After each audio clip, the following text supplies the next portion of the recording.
Damos o pontapé inicial numa análise histórica aqui no Pipoquinha na Manteiga sobre a série Peaky Blinders, do episódio 1 da primeira temporada até o episódio 6 da sexta temporada. Óbvio que aguardando o filme que chega logo em 2025 pra gente. Então convido todos os frios e calculistas para colar comigo nessa análise que vai ser mensal aqui no canal até o lançamento do filme, tá? A gente vai analisar tudo, detalhe a detalhe, desde o crescimento dos personagens, os altos e baixos, as escolhas narrativas, tudo ponto a ponto, de episódio a episódio. O ambicioso Thomas Shelby percebe que um carregamento de armas desaparecido pode ser sua grande chance de subir na vida. Essa é a sinopse do episódio 1 da série Peaky Blinders, Sangue, Apostas e Navalhas. Cara, que prazer trazer esse vídeo pra vocês, porque o canal Pipoquinha na Manteiga ficou conhecido aqui no YouTube por causa das análises semanais da última temporada, né? A gente reverberou muito a última temporada por aqui, tem um vídeo muito estourado sobre como foi a vida de Oswald Mosley, comparação na vida real e também na série, então tem muito conteúdo por aqui. Se tu é frio calculista, por ordem dos Peaky Blinders, fique aqui que o Pipoquinha na Manteiga é o teu canal. Eu vou começar te perguntando quantas vezes tu já assistiu a série Peaky Blinders? E quando tu começou ela? Faz tempo? Faz pouco? Como é que foi isso? Como é que é a tua relação com a série? Comenta bastante aqui embaixo, porque eu quero conversar e dialogar. Esses vídeos serão pra isso aqui, tá certo? A primeira cena do primeiro episódio de Peaky Blinders, ela já é muito simbólica para todos nós, porque mostra como a população, os comuns, tem medo do nosso protagonista, que passa em meio às ruas de Birmingham com seu cavalo preto. Ele abre corredores quando ele passa. As pessoas têm medo daquela pessoa imponente. A primeira frase do nosso protagonista é a seguinte, abre aspas: "Ela é a moça que lê a sorte?" A menina com traços orientais olha para o cavalo de Thomas Shelby e sopra nas suas fuças um pó vermelho. Um feitiço para que o Monaghan Boy ganhe a corrida. E a partir daí o próprio Thomas Shelby alerta para aquela população pobre que eles podem apostar no Monaghan Boy porque eles vão ganhar as apostas. E ele fala o seguinte: apostem, mas não contem para mais ninguém. O cara é muito cabeça, né? E ele era basicamente o nosso influenciador das bets antigamente, né? Se você for fazer um paralelo com a vida real hoje em dia, os influenciadores dessas bets, dessas casas de aposta, né, eles fazem isso. A partir daí aparece um textão grande na nossa tela e a gente é ambientado. Onde a gente está? A gente está em Birmingham, Inglaterra, 1919, um período pós-guerra, alertando você desse contexto. Esses caras estão com a cabeça fodida. Pós-guerra, todos os irmãos Shelby estão nessa. Voltaram de uma primeira guerra onde eles foram metralhados pelos seus sentimentos. Eles não têm mais coração, eles viram muitas mortes. A França fez isso com todos eles. A gente vê nessas ruas muito trabalho, muita construção, é um momento de reconstrução na Europa. E todos acenam para um homem em cima de um cavalo preto com o sobrenome de Shelby. Bom, ao chegar em casa, esse nosso protagonista, ele dá de cara com o primeiro integrante da família Shelby que a gente vê em tela. Sabe quem é esse cara? Você lembra? É o Finn Shelby. Exatamente, esse menino que tem uma ligação, uma costura muito interessante, se você for ver, eu não lembrava disso.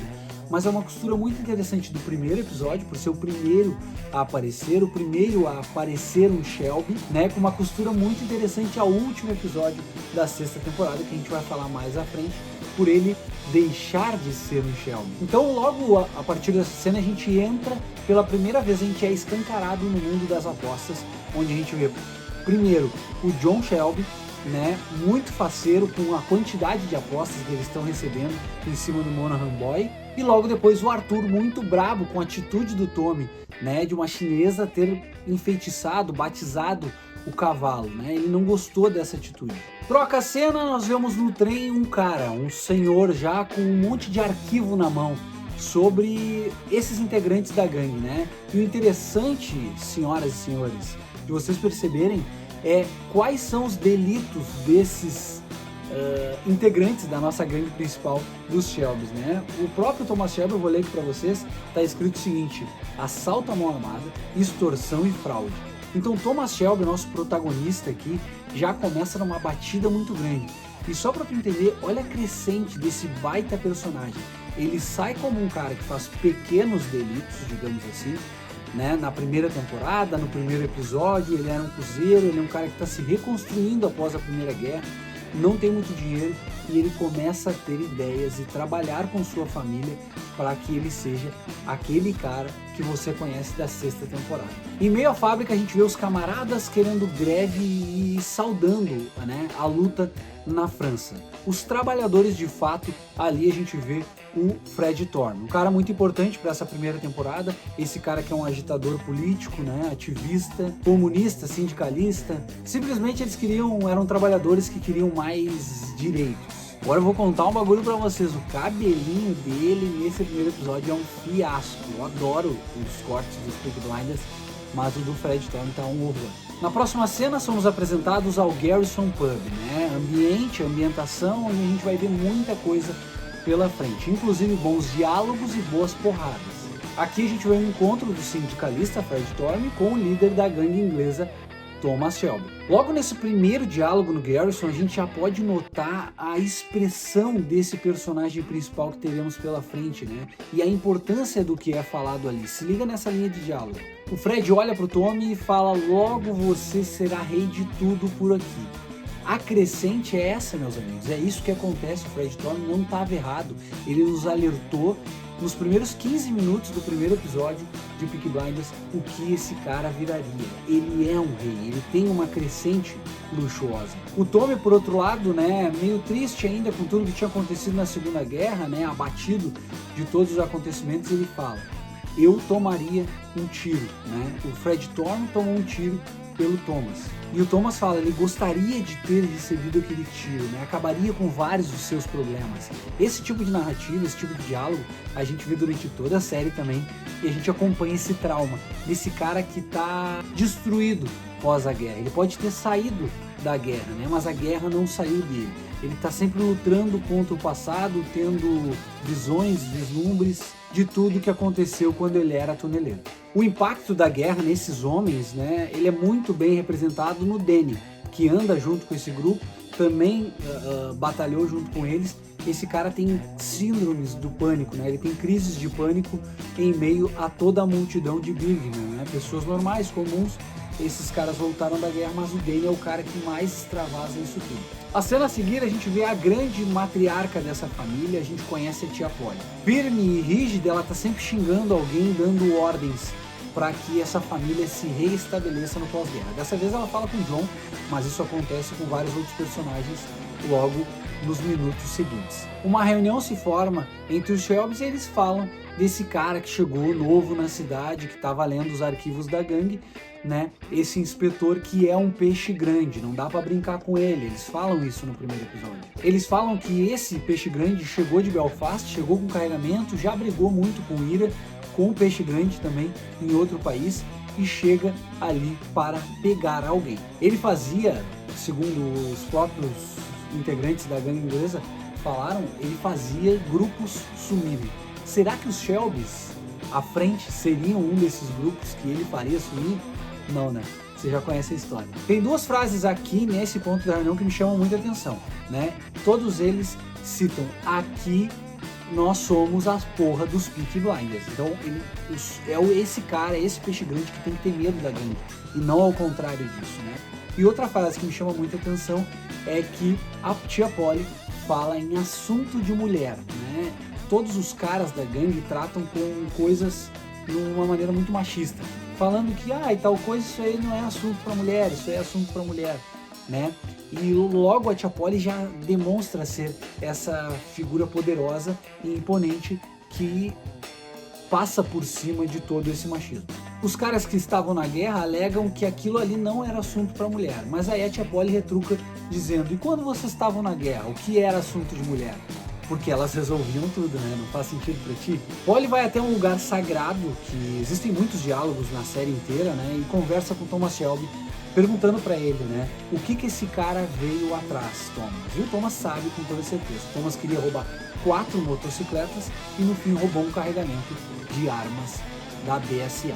Essa munição iria para a Líbia, mas o Thomas deu um jeito de botar nos estábulos Shelby. Ada e Fred Thorne já tem um romancezinho de arrancada, já fazem uma transinha leve ali entre eles e tá tudo certo, esse é o romance necessário.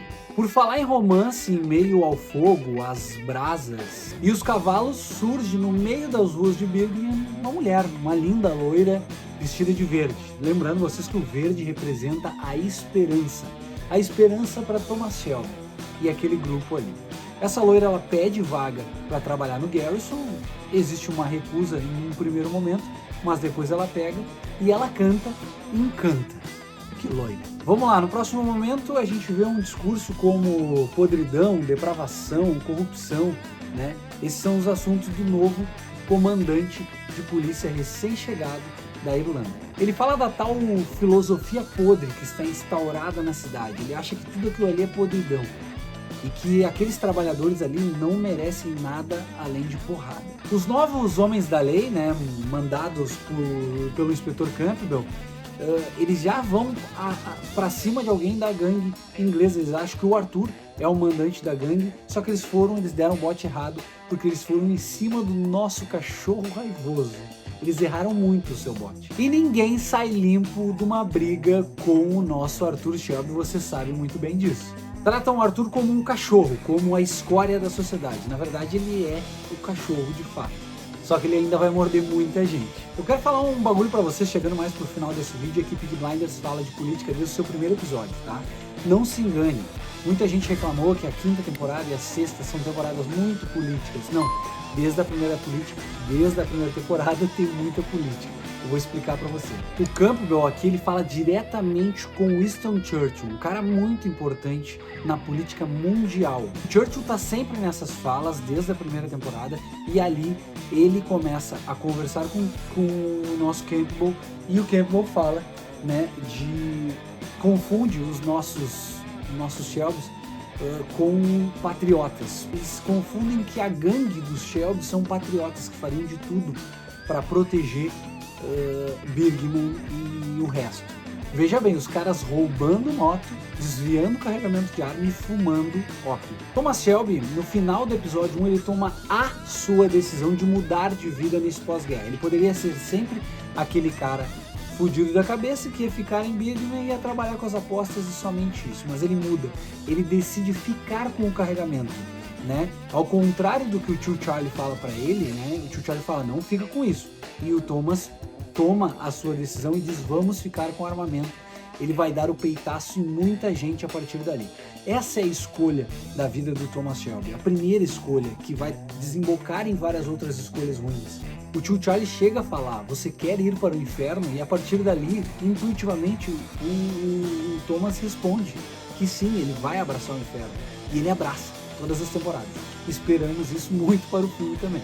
Essa é uma decisão difícil, mas necessária para quem quer muito poder como o Thomas. Então, por ordem dos Peaky Blinders, peço para que você se inscreva no canal, se é a primeira vez que está chegando por aí, toca no sininho das notificações e deixa aquele like gostosão.